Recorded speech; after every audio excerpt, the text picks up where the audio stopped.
This morning's message is called Wilderness Survival. In the bulletin I said it's a jungle out there, and it certainly can be. But I think that this hopefully will provide you with some encouragement, despite the fact that what we see around us can be rather topsy-turvy and unexplainable. We know that God is in control. This passage is taken from 1 Corinthians chapter 1, verses 26 through 30. And I really want you to listen carefully.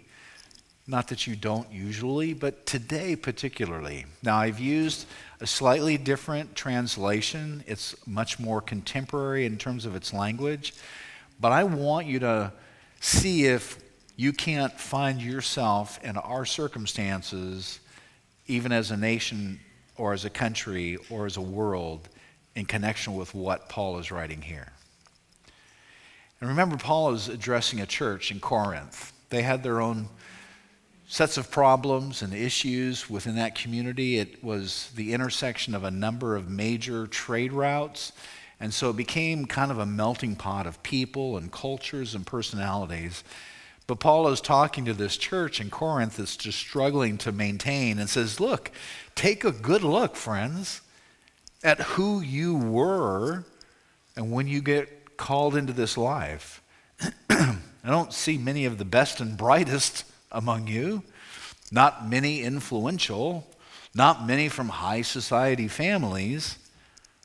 Isn't it obvious that God deliberately chose men and women that the culture overlooks and exploits and abuses, chose these nobodies to expose the hollow pretensions of the somebodies? That makes it quite clear that none of you can get by with tooting your own horn before God, because everything that we have, right thinking, right living, a clean slate, and a fresh start, comes from God by way of Jesus Christ. This picture that you see here is a picture of the Dead Sea. And it may come as a surprise to you, perhaps not, that the Dead Sea is dying. Now, I realize that that's a bit of an oxymoron, the Dead Sea and dying, but it's true. Because drop by drop, it's losing approximately 3 to 5 feet of elevation every year. In other words, the Dead Sea is shrinking.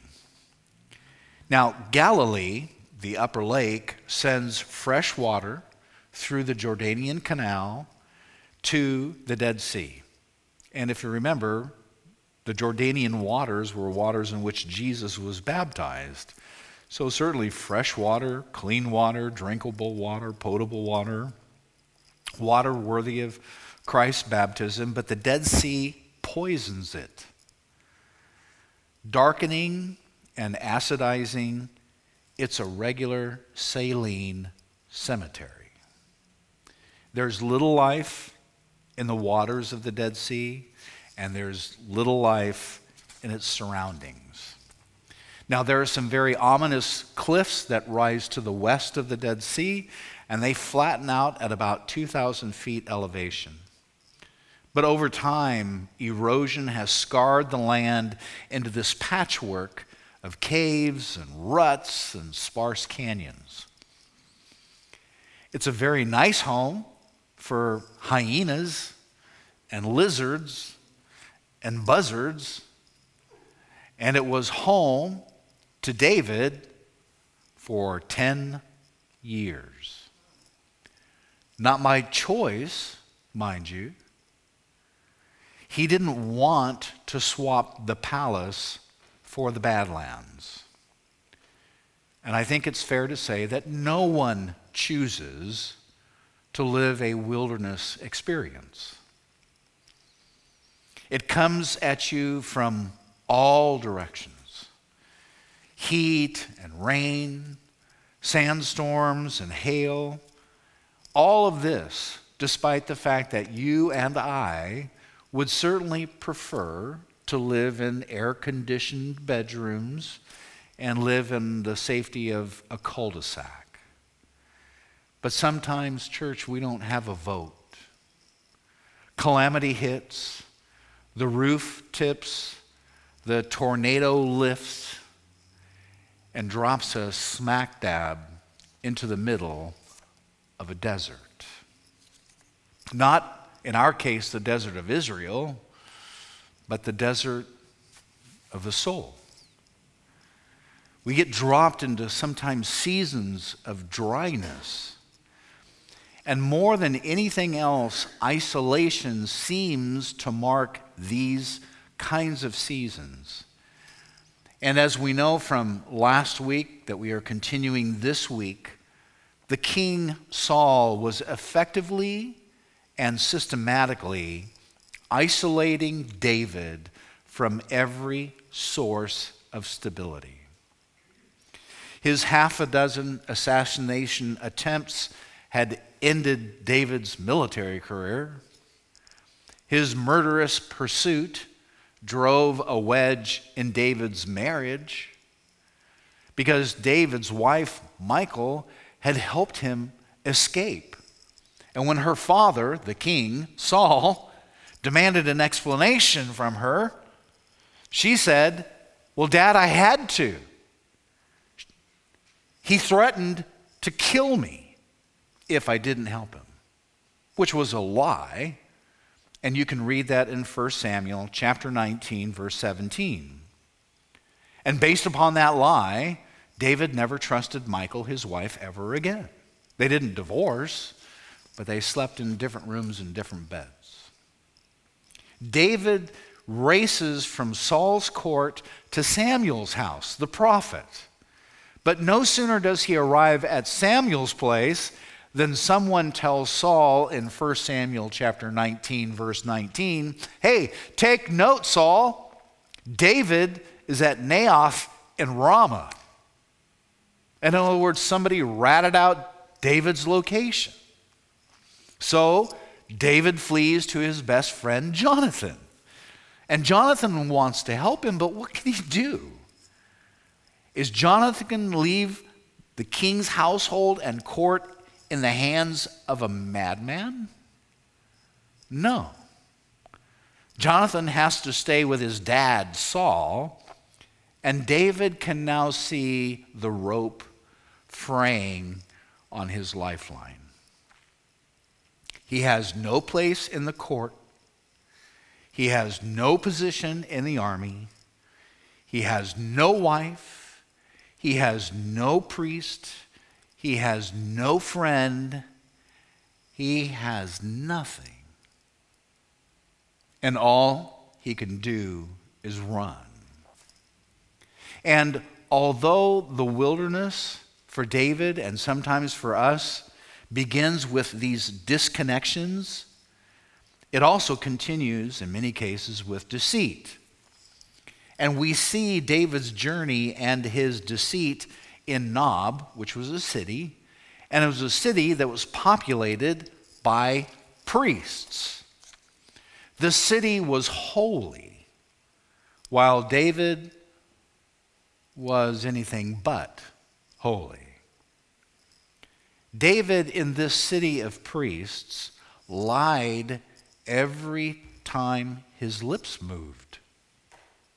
In fact, David gets worse before he gets better. So David decides to leave the city of priests, where he's been telling lies, to go to Gath. Gath, if you recall, is the hometown of his favorite giant, Goliath. And he tries to forge a friendship with the citizens of Gath based upon their mutual adversary, which was Saul. So David's thinking was like, okay, if your enemy is Saul and my enemy is Saul, well then why can't we be friends? No. The Gittites weren't feeling very hospitable. In fact, They reminded David of something that we discussed last week in 1 Samuel chapter 21, verse 11. In him trying to sidle up and make friends with the enemies, they said, "Isn't he the one that the people are honoring with their dancing and singing by saying, 'Saul has killed his thousands, but David has killed his 10,000s. Why would we want to be friends with you?'" David panics. He's basically a lamb in a pack of wolves with piercing glares and extremely piercing spears. And right about now, as you read through this life and times of David, you'd like to hear one of the famous prayers to David's shepherd. We'd appreciate some sort of pronouncement by David related to his God's strength. But if you get to that point, I'm just telling you, don't hold your breath, because he doesn't. David doesn't see God. The only thing that David sees is his trouble, so he takes matters into his own hands. Sound familiar? David pretends to be insane. He is scratching on doors. He's drooling on his beard. Finally, the king of Gath says to his men in 1 Samuel chapter 21, verses 14 through chapter 22, verse 1, here's what the king says: "Must you bring me a madman? We already have enough of them around here. Why should I let someone like this be my guest?" So David left Gath and escaped to the Cave of Adullum. I think you can just picture it. There's David staring with these galvanized, wild-looking eyes. He's quivering like jelly. He sticks his tongue out. He's rolling in the dirt. He grunts, he grins, he spits, he shakes, he foams. David feigns something akin to what we would describe medically as epilepsy, an epileptic seizure. That's not what David has. That's what he's faking. The problem is that the Philistines, which is the group of people in front of whom he gave this really command performance, believed that an epileptic was possessed by their god Dagon's devil, and that Dagon's devil would make people, especially men, impotent, women barren, children die, and animals vomit. So, fearing that every drop of an epileptic's blood would create one more devil with each additional drop, the Philistines drove epileptics out of their towns and into the desert to die. And that's what they did with David. They shoved him out of the city gates and left him with nowhere to go. So now what? He can't go to the court of Saul. He can't go to the house of Michal. He can't go to the city of Samuel or the safety of Nob. So David goes to the only place where he can, which is the very place where no one goes because nothing survives. He goes to the desert. David goes to the wilderness, to these honeycombed canyons that overlook the Dead Sea. And there he finds a cave. And the cave has a name. It's called the Cave of Adullum. In it, David finds shade. He finds silence. And he also finds safety. And he stretches out on the cool dirt and closes his eyes and begins his decade-long wandering in the wilderness. Can any of you relate to David's story? No, not hanging out in a cave. No, not feigning epilepsy. No, not some of the stuff that David did. But has there been a Saul in your life who has cut you off from maybe your position you had? Or maybe from the people that you love? In an effort to land on your feet, have you ever once maybe stretched the truth a bit? Have you ever distorted the facts? Have you ever sought refuge in Gath, let's say? I mean, under normal circumstances, you'd never go there. But hey, these are anything but normal circumstances. So you loiter in the breeding ground of giants. And it is the hometown of trouble. You walk maybe some shady streets. You frequent even shadier locations. And while you're there, you go crazy. So that the crowd will accept you, so that the stress won't kill you, you go wild. You wake up in a Dead Sea cave in the grottos of your Adullum, at the lowest point of your life, feeling as dumb as a room full of anvils. And you stare out at your harsh, unpeopled reality and ask yourself, what do I do now? Well, if you've ever been there, or if you are there, or if at some point in time in the future you will be there, you can take a page out of David's book. Because you can let David be your teacher.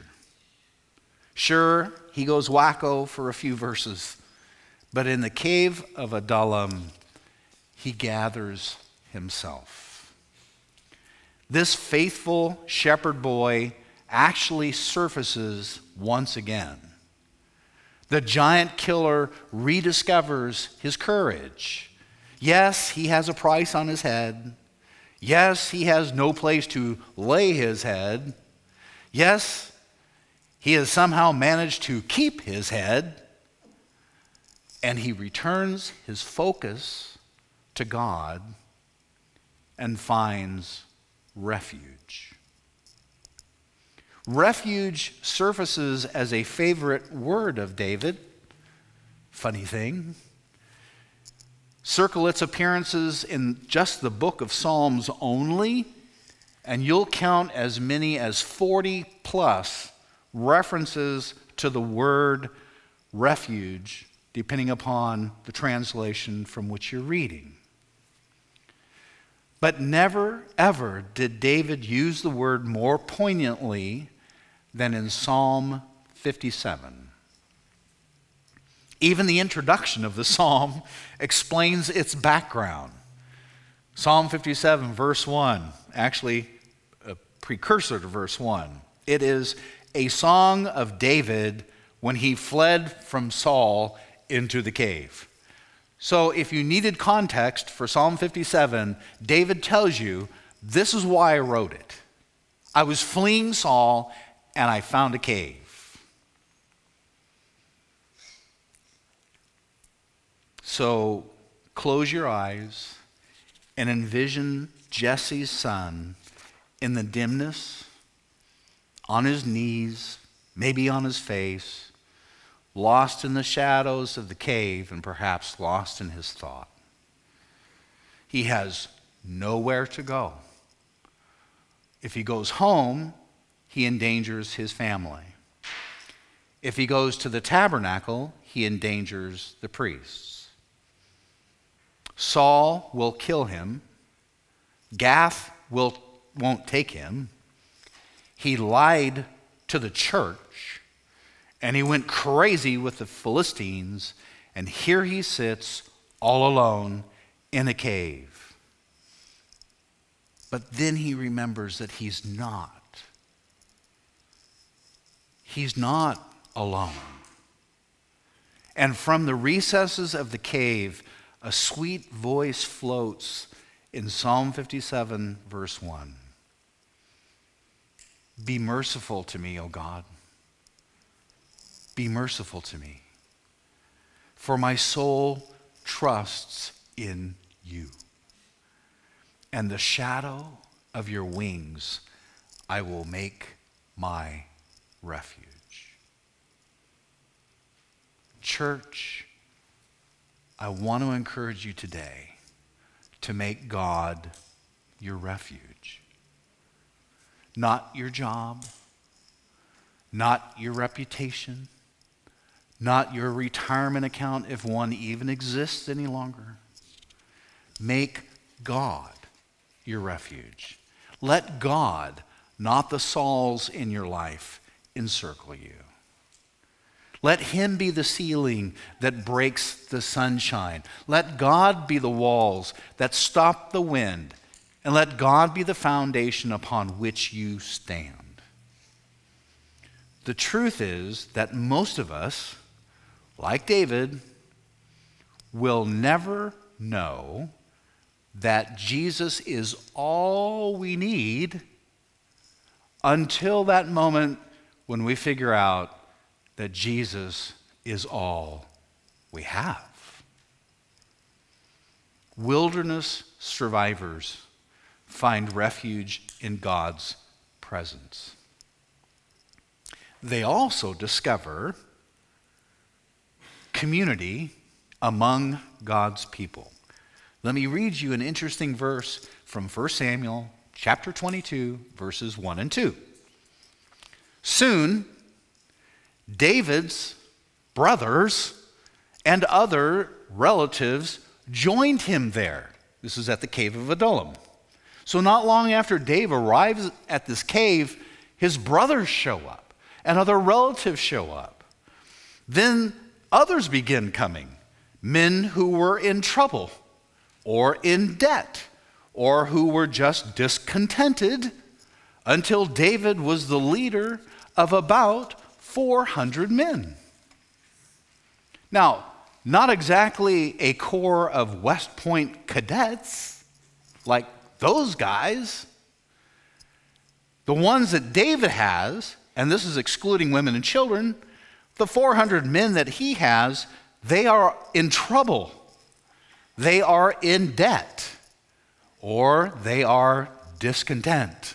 That would be quite a crew of 400 men to have at your service and disposal. Misfits? Yes. Dregs from the bottom of the barrel? No doubt about it. Rejects, losers, dropouts, just like the church.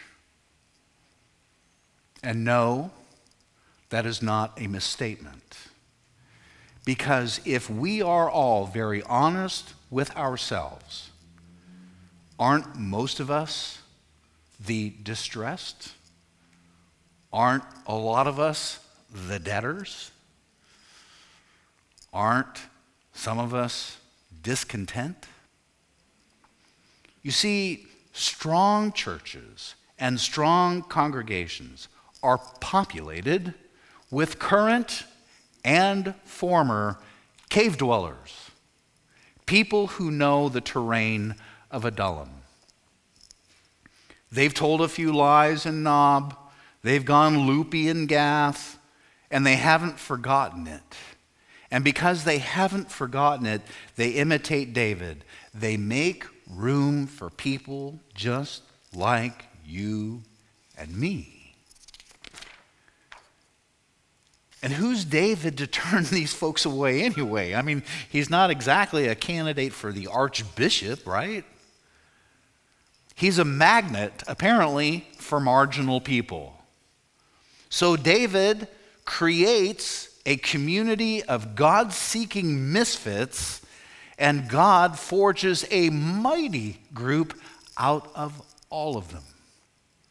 In 1 Chronicles chapter 12, verse 22, it says, "They came to David day by day to help him until it was a great army, comma, like the army of God.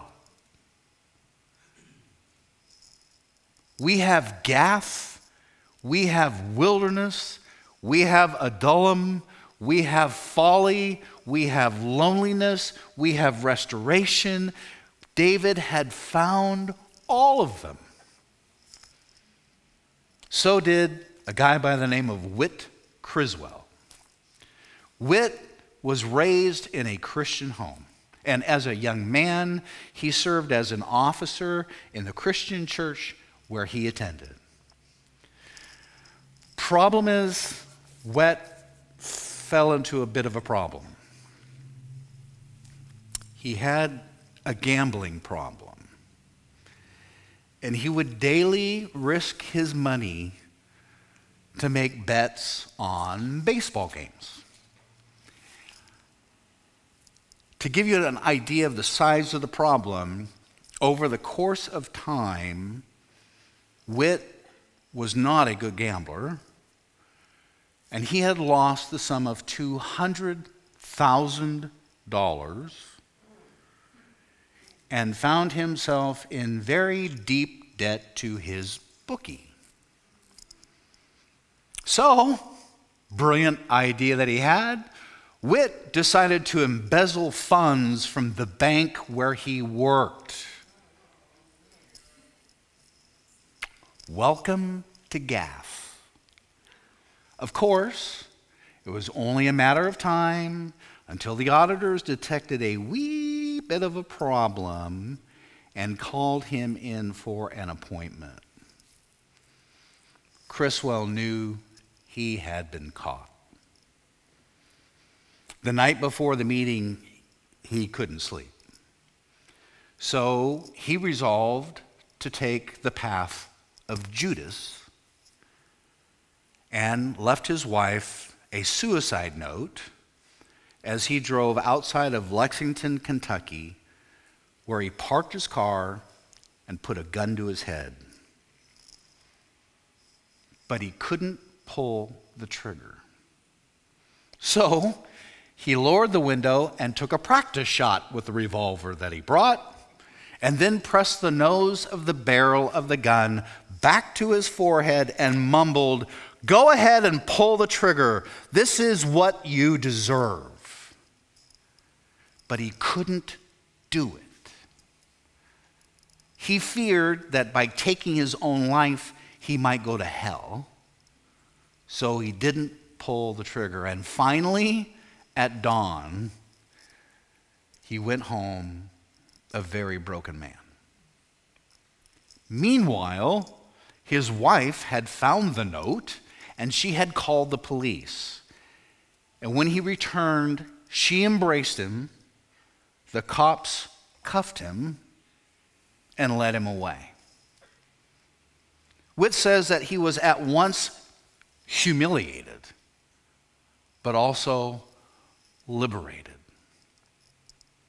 He was humiliated to be arrested in front of his family and friends, but liberated from the chains of the mistruths that he'd been speaking for decades. He didn't have to lie anymore. Whit Criswell's Adullum was his prison cell, and in it he came to his senses. He turned back to his faith, and upon his release from prison, he plunged into the work of a local church, doing everything he could and whatever was needed to be done at that local congregation. Over a period of years, he was added to the staff of the congregation, and he is now the senior pastor at Cornerstone Christian Church in Winchester, Kentucky. Another David restored. Do you ever find yourself in a wilderness? If you do, crawl into God the way a fugitive would crawl into a cave. Find God's refuge in his presence. Find comfort in his people. Cast your hat in the congregation of folks who are just one gift of grace removed from tragedy or addiction or disaster. Seek community in the Church of Adullum. Refuge in God's presence. Find comfort in God's people. Those are your keys to wilderness survival. And if you do that, who knows? In the midst of your desert, you may end up just writing your sweetest psalm of all. Let's go over this again. Take a good look, friends, at who you were when you got called into this life. I don't see many of the best and brightest among you. Not many influential, not many from high society families. Isn't it obvious that God deliberately chose men and women like us that the culture overlooks and exploits and abuses, chose those nobodies to expose the hollow pretensions of the somebodies? That makes it quite clear that none of you can get by with tooting your own horn or blowing your own horn before God, because everything that we have, right thinking and right living and a clean slate and a fresh start, comes from God by way of Jesus Christ. Do you fit in that category? Have you ever been told that you're a nobody, that your opinion doesn't count? You've been named some sort of adjective? That, unfortunately, seems to be the culture in which we live, that if your opinion differs from somebody else, you don't engage in discussion, you just engage in name-calling because you're a nobody. They're a somebody. They're a highfalutin politician, or they have money, or they're a movie star, or they're a successful musician. Like that gives them some sort of a status and a platform upon which to pontificate about stuff that is just lies. Church, you are somebody. You're not a nobody. You're important to God. And he sent his son, Jesus Christ, to die for you so that you might live with him and God forever. That's how important you are. Don't let anyone tell you anything differently, because if they do, they're lying. So this week, church, if occasionally you find yourself stressed out, caught up in the wilderness of things going on in your life, seek your refuge in a cave of Adullum, a cave where God can be your refuge. Surround yourself with him and with a community of believers who worship him, and see if you cannot find your comfort and your solace in that location, because I think you will.